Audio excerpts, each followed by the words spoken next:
हम धन्यवादी हैं आज शाम को इस समय के लिए जो प्रभु ने हमें दिया, ताकि हम आज शाम को कुछ बहुत महत्वपूर्ण बातें देख सकें जो परमेश्वर आज हमसे बोलना चाहता है। हम धन्यवाद करते हैं परमेश्वर का कि उसने हमें जीवित रखा ताकि आज हम इन बातों पर विचार विमर्श कर सकें। आइए हम एक बहुत महत्वपूर्ण घटना के बारे में देखते हैं जो इतिहास में घटी थी, और वे घटना यूहन्ना की पुस्तक उसके 3 चैप्टर में लिखी गई है। वहाँ पर निकोदेमस नाम का एक व्यक्ति था जो कि बहुत ही नामी और बहुत ही विद्वान व्यक्ति था। वह फरीसी था जो प्रभु यीशु मसीह को बहुत नज़दीकी से देखा करता था। वो जानता था कि ये परमेश्वर की ओर से आया है।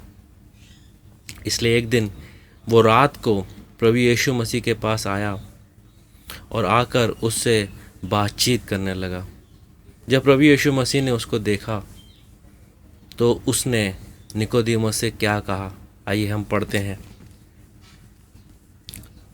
6 पद में हम देखते हैं, क्योंकि जो शरीर से जन्मा है वह शरीर है, और जो आत्मा से जन्मा है वह आत्मा है। अचम्मा न कर कि मैंने तुझसे कहा, तुझे नए सिरे से जन्म लेना आवश्यक है। नए सिरे से जन्म लेना आवश्यक है। प्रिय मित्रों, आज हम इस नए सिरे से जन्म लेने के बारे में ध्यान देंगे। आज इस शाम को हमारी आत्मा जो है बहुत ही कीमती है। यहाँ पर निकोदेमस से जब पूछा गया था और जब बताया गया था तो निकोदेमस की समझ में नहीं आया था। निकोदेमस ने यीशु से प्रश्न किया। निकोदेमस ने उससे कहा, मनुष्य जब बूढ़ा हो जाए तो कैसे जन्म ले सकता है, क्योंकि वह अपनी माता के गर्भ में दूसरी बार प्रवेश करके जन्म कैसे ले सकता है। निकोदेमस नहीं समझ पाया कि यीशु मसीह उससे क्या कह रहे थे। हम देखेंगे कि यीशु मसीह आज हमसे और इस संसार से भी क्या कहना चाह रहे हैं। यीशु मसीह ने जब निकोदेमस को देखा, वो जानता था कि वो बहुत नामी और बड़ी ऊंची पदवी पर काम करने वाला व्यक्ति था। निकोदेमस इस बात को नहीं जानता था कि यीशु मसीह उसके अंदर की आत्मा को देखते हैं। जब यीशु ने निकोदेमस को देखा तो उसने उसकी अंदर की आत्मा को देखा कि वह आत्मा का नया जन्म होना आवश्यक है। तो हम देखते हैं आरंभ के अंदर परमेश्वर ने जब इंसान को बनाया था, उसकी सृष्टि करी थी, जो पहला इंसान जिसका नाम आदम था उसको बनाया था, तो परमेश्वर ने आदम को आज्ञा दी थी।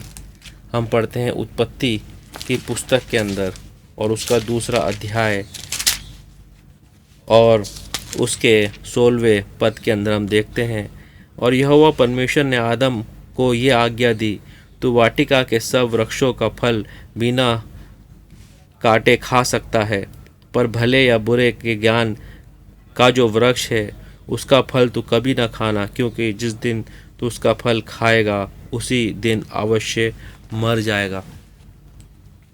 और आदम ने उसकी आज्ञा का पालन नहीं किया। हम पढ़ते हैं इतिहास के अंदर, और अवश्य ही वह मर गया। शारीरिक रूप से नहीं परंतु आत्मिक रूप से उसकी आत्मा जो थी वो मर गई। और हम देखते हैं पाप का आगमन शुरू हो गया और पाप इस दुनिया में आ गया, क्योंकि आदम ने उसकी आज्ञा का पालन नहीं किया। मनुष्य है उसके अंदर भी पाप आ गया। आज अगर हम इस बात को समझ जाते हैं कि हमें एक असाध्य रोग है, तभी हम उसके इलाज की ओर जाएंगे। अगर आज हमें समझ नहीं आता कि हमें एक बीमारी है पाप की, तो हम कभी भी उसका इलाज नहीं ढूंढेंगे। प्रभु यीशु मसीह ने जब निकोदेमस को देखा तो उसने देखा कि इसको एक बीमारी थी और इसकी आत्मा मरी हुई थी। इसलिए उन्होंने कहा, अचम्मा ना कर, तुझे नए सिरे से जन्म लेना आवश्यक है। हम देखते हैं प्रभु यीशु मसीह ने मत्ती की पुस्तक में बताया कि जो व्यक्ति खाना खाता है उससे वो पाप नहीं करता है, परंतु जो उसके मन से विचार निकलता है, जो मनुष्य के मन से विचार निकलता है, वो उसको पापी ठहराता है। हम देखते हैं मती की पुस्तक के अंदर, मती उसका 15वां चैप्टर और उसका 18th वर्स में हम पढ़ते हैं, पर जो कुछ मुंह से निकलता है वह मन से निकलता है और वही मनुष्य को अशुद्ध करता है, क्योंकि बुरे विचार, हत्या, व्यभिचार, चोरी, झूठ, गवाही और निंदा मन से ही निकलती है, मन से ही निकलती है। और हम देखते हैं जब इंसान को ये बीमारी लगी थी तब से ही उसकी आत्मा मर गई थी। आज हम ये विचार विमर्श करें कि प्रभु यीशु मसीह हमसे भी कहता है कि अचंभा ना करो, तुम्हें नए सिरे से जन्म लेना आवश्यक है। हम इस दुनिया में अगर सोचें कि हम कुछ भी हासिल कर सकते हैं, किसी हद तक हम हासिल कर सकेंगे, परंतु एक चीज़ मनुष्य कभी हासिल नहीं कर पाएगा, वो ये है कि अपनी आत्मा को जिंदा कर ले। वो कभी नहीं कर पाएगा। प्रभु यीशु मसीह जानता था, इसलिए निकोदेमुस को उसने कहा कि तुझे नए सिरे से जन्म लेना आवश्यक है। मैं आया हूँ तुझे नए सिरे से जन्म देने के लिए। भाई और बहनों, प्रभु यीशु मसीह इस संसार में आए थे, वो इसी मकसद से आए थे कि इंसान की आत्मा को वो बचाए। वो इसी मकसद से आए थे कि इंसान का जो वो रोग है जिसने उस आत्मा को मार रखा है उससे उसको छुटकारा दे। वो इसी मकसद से आए थे कि इंसान के पापों को वो क्षमा करे, उस रोग से उसे दूर करे। अगर आज हम अपनी आत्मा की चिंता नहीं कर सकेंगे तो प्रिय मित्रों, हम किस चीज़ की चिंता करेंगे? आखिरकार हमारी आत्मा हमेशा के लिए जीवित रहेगी। प्रिय मित्रों, आज शाम को हमें सोचना बहुत ज़रूरी है कि हमारी आत्मा का क्या होएगा। हमारी आत्मा मरने के बाद कहाँ जाएगी? और अगर हमें पापों से छुटकारा नहीं मिला तो हमारी आत्मा हमेशा के लिए मरी हुई रहेगी। इसलिए आज शाम को हम ये देखें, आज यीशु मसीह कहता है मेरे पास वो इलाज है, मेरे पास वो दवा है, तुम आओ मेरे पास, मैं तुम्हें क्षमा करने के लिए, तुम्हारी आत्मा को ज़िंदा करने के लिए तैयार हूँ। प्रभु यीशु मसीह आए थे इस दुनिया के अंदर, इस संसार में वो आए थे और उनको लोगों ने क्रूस पे किलों से ठोक कर मार दिया था। जो दंड उन्होंने हमारे लिए भोगा, जो कष्ट उन्होंने हमारे लिए भोगा, वो उनका नहीं था, वो हमारा था। हमारे पापों का दंड उन्होंने भोगा, हमारे पापों की सज़ा उन्होंने क्रूस पर भोगी, ताकि जो कोई इस पर विश्वास लाए वे नाश ना हो परंतु अनंत जीवन पाए, उसकी आत्मा जिंदा हो जाए और वो परमेश्वर से मेल कर ले। इसलिए आज ये बहुत ज़रूरी है ये समझना कि प्रभु यीशु मसीह ने निकोदेमुस को क्यों बोला था, अचम्मा ना कर, तुझे नए सिरे से जन्म लेना आवश्यक है। आज हम शाम को शांति से बैठकर देखें कि हम अपने अच्छे कामों के द्वारा, अपनी समझ के द्वारा, अपनी बल के द्वारा, अपनी शक्ति के द्वारा उस आत्मा को जीवित नहीं कर सकते। हमारे अच्छे काम हमारे बुरे कामों को की जब हम तुलना करेंगे तो हमारे बुरे काम हमेशा अच्छे कामों से ज़्यादा निकलेंगे।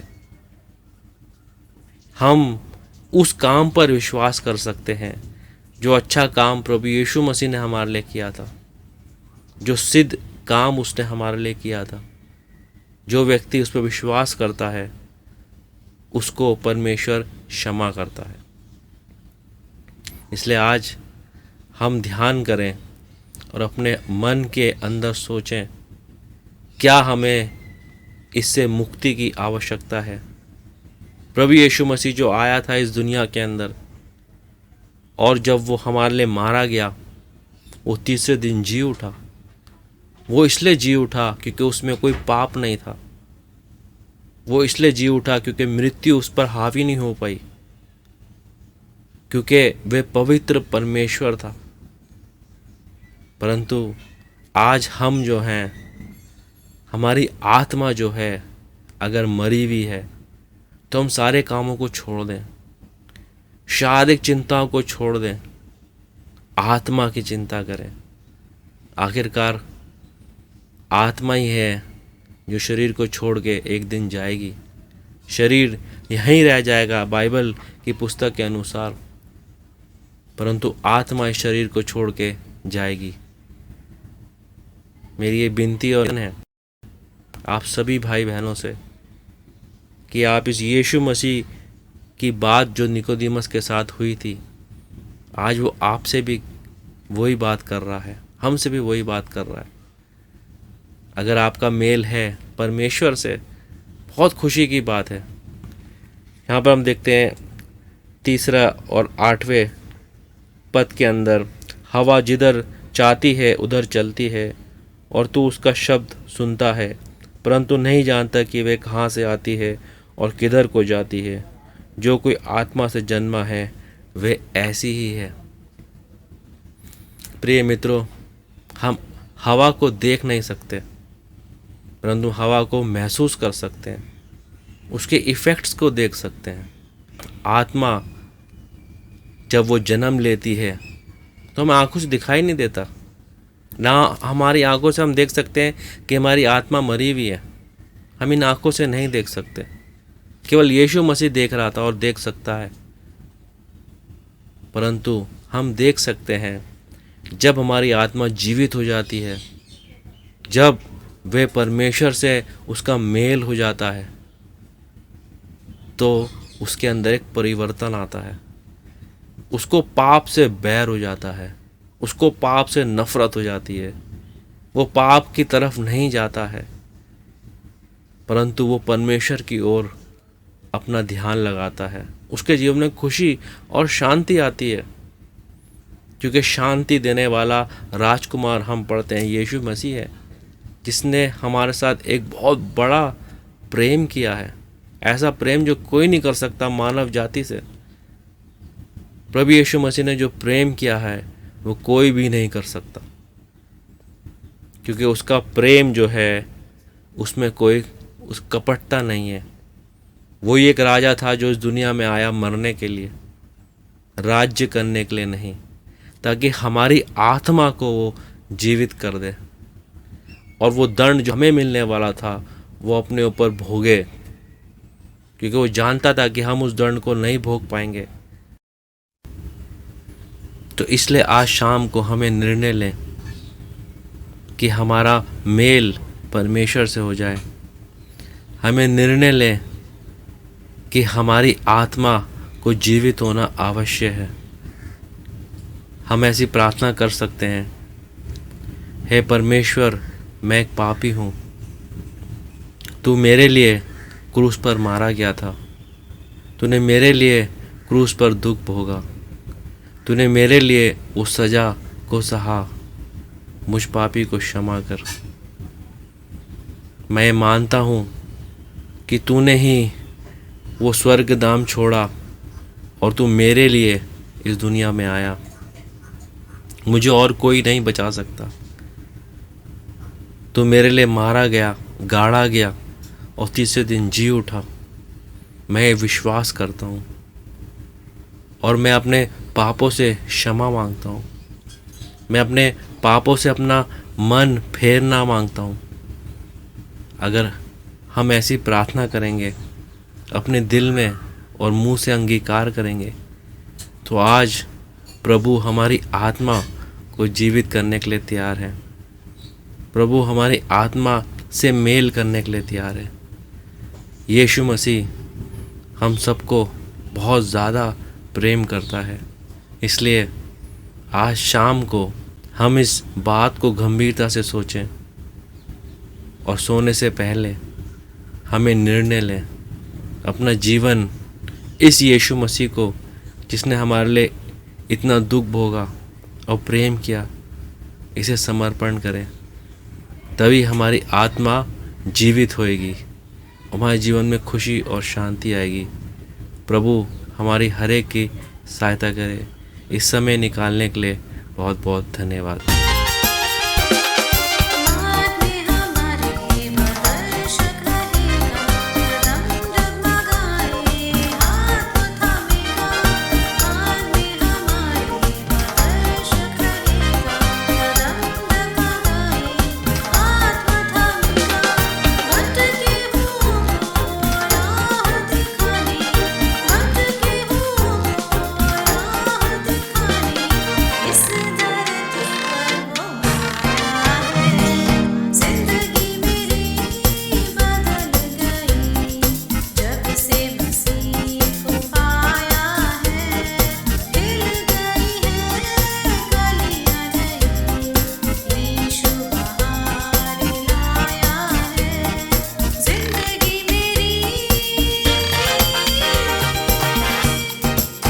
अगर आप अधिक जानना चाहते हैं या प्रार्थना के लिए अपना बोझ बांटना चाहते हैं तो दिए गए फोन नंबर एवं ईमेल आईडी पर संपर्क करें।